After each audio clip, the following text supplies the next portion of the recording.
탐정의 눈으로 사건을 들여다봅니다. 탐정 손수호. 손수호 변호사 어서 오세요. 안녕하세요. 예, 오늘 가지고 오신 사건 저 이거 어제 그제 막 보면서 사건 보면서 진짜 깜짝 놀랐던 사건이에요. 네, 제주 중학생 살인 사건입니다. 아니 들여다 보면 볼수록 희한한 사건.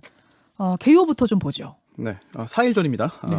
지난 일요일인데요. 18일 오후 3시 16분경에 백모 씨와 김모 씨, 이 두 명의 남성이 제주시 조천읍에 있는 한 단독주택에 침입했어요. 네. 그래서 집안에 홀로 있던 16세 중학생 A군의 손발을 묶고 살해한 다음 도주했습니다. 네.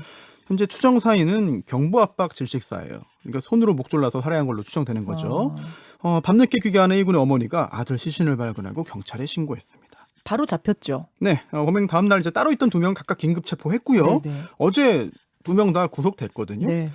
그리고 이제 피의자들의 신상이 공개되는 거 아니냐는 관측도 있었지만 경찰은 공개 요건을 충족하지 않는다고 보고요. 공개하지 않기로 했습니다. 주말에 대낮에 가정집에 침입해서 사람을 죽인 정말 충격적인 사건인데 더 충격적인 건 이 범인들하고 피해자가 굉장히 밀접한 관계였다는 거예요. 그렇죠.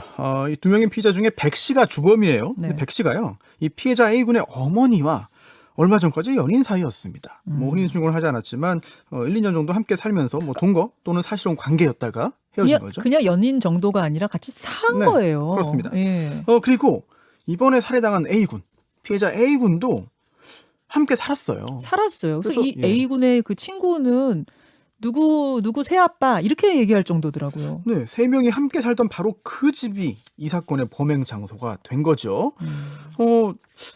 그러면 이 사건 도대체 왜 이 새아빠였던 백 씨가 A군을 살해했는가? 그 이유가 또 중요하겠죠. 일단 이렇게 정황을 들어보면은 A군의 어머니한테 앙심을 품고 헤어진 데 대해 앙심을 품고 저지른 범행 아니냐 이렇게 의심이 되는데요. 네, 경찰도 현재는 그렇게 보고 있죠. 특히 백 씨가 이제 세 명이 함께 살 때 술 마시고 A군과 A군 어머니를 자주 폭행했다는 이야기도 이제 확인되고 있습니다. 그래서 이제 A군 어머니가요, 뭐 서너 달 전부터 백 씨에게 헤어지자고 요구를 했고요. 또 그런 상황에서 지난 2일에 또 다시 폭행을 당해서 네. 경찰에 신고를 했고, 그러자 백 씨가 자취를 감춘 상태였습니다. 여기서 놀라운 건 A군 가족에 대해서 경찰이 신변 보호 조치를 하고 있는 상태였다면서요. 네, 2일에 경찰 신고가 이루어지고요. 다음 날 3일에도 조짐이 좀 있었어요. 이 A군 집 밖에 있던 가정용 LP가스 호스가 잘려 있는 상태로 발견된 겁니다. 네네. 위협을 느낀 A군 어머니가 다시 경찰에 신고를 했고요. 또 신변 보호도 요청했습니다. 네. 다음 날 이제 법원에서도 이제 그 보호 명령이 내려왔고, 결국 뭐 거주지와 직장 등에서 지금 100m 이내 접근 금지, 또 집 앞쪽과 뒤쪽에 CCTV 2대 설치, 네. 뭐 순찰 강화 조치 등이 이루어진 건데요. 뭐 하루에 2번씩 순찰을 했습니다. 순찰도 하고. 네, 또 사건이 벌어진 18일에도 순찰이 이루어졌습니다만 사실 범행 시간에 순찰이 있지는 않았기 때문에 막지는 못했죠. 그럼 보호 명령도 신변 보호 조치도 결국은 큰 효과가 없었던 거잖아요. 뭐 결과적으로는 살해를 막지는 못했기 때문에 안타까운데요. 하지만 모든 사건에서 이 보호조치, 신변 보호조치 이루어진다고 해서 살인을 무조건 다 막을 수 있는 것도 아닙니다. 네. 예, 현실적으로. 또 경찰이 취한 이런 조치들이 의미가 없었다고 보기는 또 어려워요. 왜냐하면 특히 그때 설치한 CCTV가 나름의 역할은 한 건데요. 집에 설치한 CCTV 그 영상에 상당히 선명하게 이 피의자들이 집으로 들어가는 모습, 나오는 모습이 잡혔습니다. 유튜브와 레인보우로 제주 동부경찰서가 제공한 CCTV를 저희가 보여드리고 있습니다. 흰 목장갑을 끼고 들어가네요. 네, 어떤 의상을 입고 있었는지, 그리고 또 어떤 방법으로 이동을 했고 침입을 했는지 등등을 확실하게 확인할 수 있거든요. 그러다 보니까 저 영상을 통해서 네. 피의자를 이제 신속하게 특정을 했고요. 예. 또 검거도 할 수 있었던 것이죠. 다만 네. 저 CCTV가 실시간 감시가 가능한 기계는 또 아니었어요. 신변 보호 차원에서 달아놓은 CCTV는 맞지만 네. 실시간으로 보고 있다가 누가 침입하면 출동할 수 있는 그런 건 아니었군요. 네, 그렇기 때문에 그 부분은 좀 아쉬운 면이 있고요. 그냥 또, 녹화 장치. 네, 네네. 뭐 그 외에 이제 신변 보호 관련된 부분은 뒤에서 조금 더 살펴보도록 하겠습니다. 알겠습니다. 근데 저는 가장 궁금한 게 이거예요. 백 씨가 사실혼 관계였던 여성과 헤어진 후에 앙심을 품고 그 집에 들어갔다까지는 알겠는데 네. 왜 중학생 아들을 살해했는가? 그 여성을 해친 것이 아니라 왜 중학생 아들을, 이유가 뭐라고 합니까? 사실 아직 수사 초기 단계이기 때문에 구체적인 살해 원인, 동기는 밝혀지지 않았습니다. 다만 이제 그 A군의 한 친구가 한 이야기가 보도됐는데요. 네. 이제 백 씨가 함께 살 동안에도 A군을 학대했다. 이런 거예요. 그러면서 여러 가지 폭언 등을 하고 또 심지어 목을 조르고 네. 또 죽여버리겠다면서 흉기를 들고 이제 협박도 했다. 이런 이야기가 나오고 있습니다. 대체 왜 그랬을까요?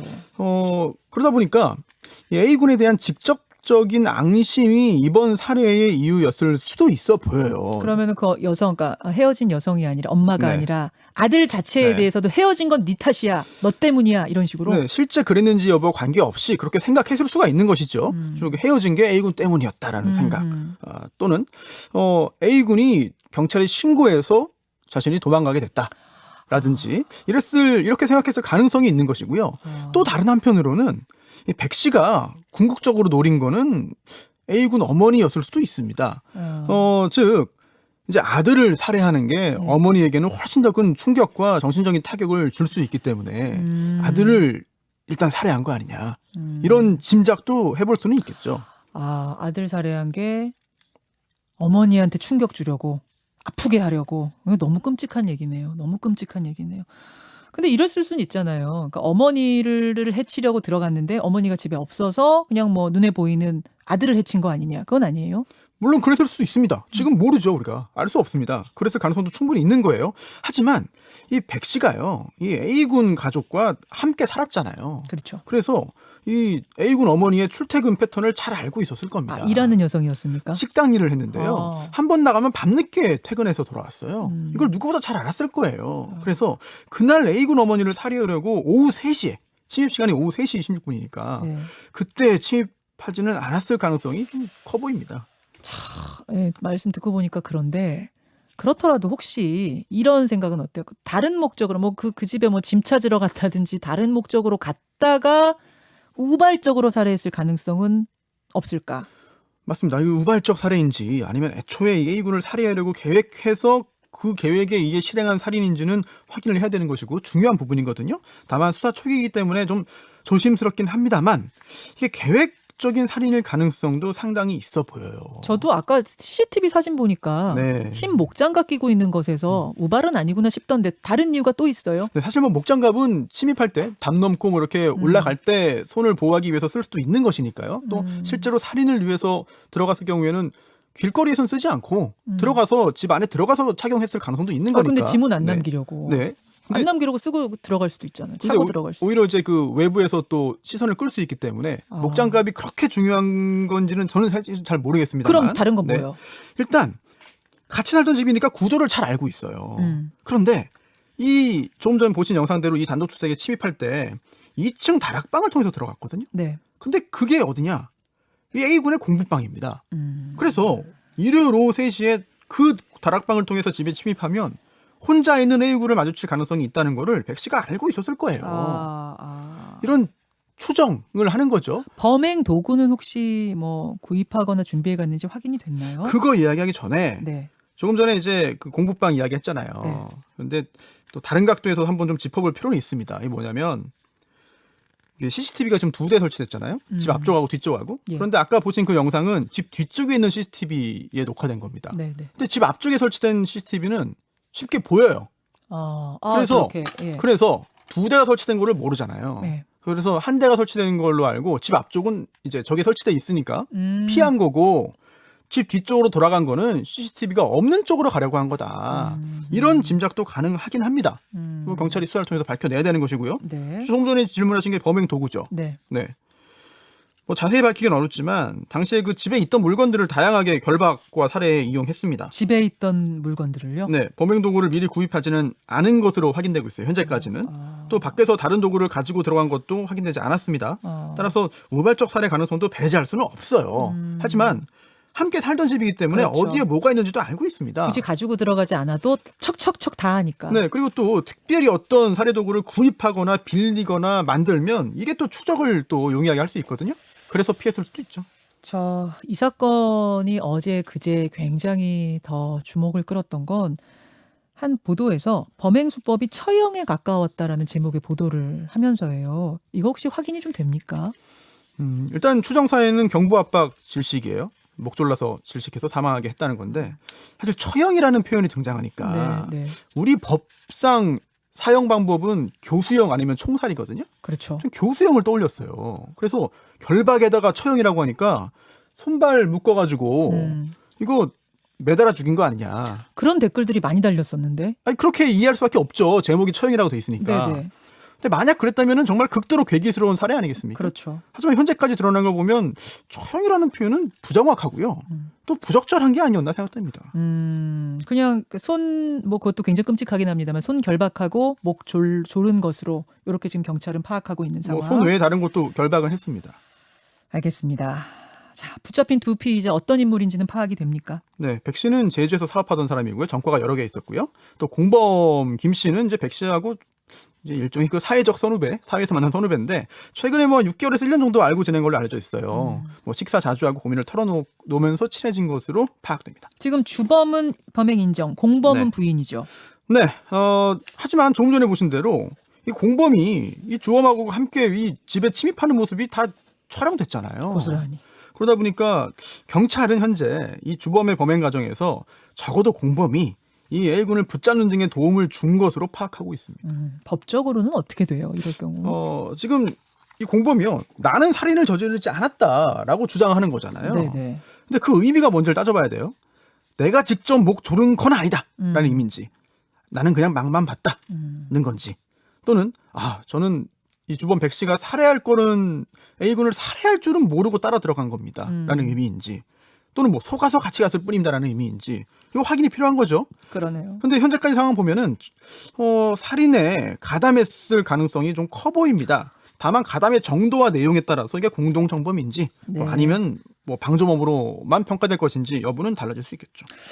저는 이 사건 보면서 제일 이제 아쉬웠던 부분이 뭐냐면 경찰에 신고까지 하고 신변보호 조치를 신속하게 들어간 상황이라면 이런 상황을 어떻게든 막을 수 있었던 건 아닌가. 이 부분이 못내 아쉬워요. 사실 경찰의 신변보호 조치가 살인을 원천 봉쇄할 수 있는 수준은 아니에요. 애초에 우리 법상. 다만 그렇다 하더라도 아쉬운 부분이 있습니다. 이제 경찰이 노력을 했지만 A군이 이게 스마트워치를 받지 못했어요. 차고 다니는 거요. 네, 이게 위치 추적도 가능하고요. 긴급 신고 가능한 거거든요. 예. 네, 일반 시계보다 조금 크기는 큽니다만 네. 효과가 있죠. 그런데 당시 못 받은 이유가요. 네. 여분이 없었기 때문입니다. 세상에. 제주경찰이 보유한 스마트워치가 총 38대뿐이고요. 조천읍 관할하는 동부경찰서에는 14대 있었는데 네. 그 사건 터진 그 당일 18일 당일에 어머니만 지급받았습니다. 경찰이 이 여기에 대해서 이 어머니와 아들이 생활 반경이 겹치기 때문에 네. 한 대만 지급해도 신변보호 가능할 것이라고 판단했다. 그건 말도 안 되죠. 어머니 일터 나가는데. 뭐 여유가 좀 있었으면 지급됐을 수도 있습니다만 결과적으로 안타깝고요. 하지만 A군 사망한 다음에 A군 친인척 2명에게 또 바로 이게 지급이 됐어요. 지금 보면 여분 생긴 거예요. 그래서 이게 그때는 이제 범인들이 친인척에게 위해 가할 수 있다고 판단해서 지급한 건데 이렇게 확보 가능했다면 조금 더 빨리 확보해서 지급할 수는 있지 않았을까라는 아쉬운 생각도 지울 수 없습니다. 손탐정의 포인트. 네, 지금 이 주범 백 씨가 잦은 음주로 간에 이상이 생겨가지고 건강이 매우 안 좋다고 하거든요. 그래서 수사 협조도 안 하고 있습니다. 네. 자포자기 상태로 입을 열지 않으면 진상 파악이 시간 걸릴 수 있습니다. 매우 안타까운 상황이고요. 뭐 강요할 수는 없지만 수사에 협조해서 모든 걸 털어놓고 죄값을 빨리 치르길 바라겠습니다. 죄 없이 살해당한 16세 소년 생각하니까 마음이 무거워집니다. 그러네요. 여기까지. 손탐정 고생하셨습니다. 김현정의 뉴스쇼는 청취자 여러분의 참여로 이루어집니다. 트위터, 페이스북, 레인보우 게시판, 그리고 단문 50원, 장문 100원의 유료 문자 샵 1212, 우물정 1212 통해 참여하실 수 있습니다. 김현정의 뉴스쇼, 여러분과 함께 만듭니다.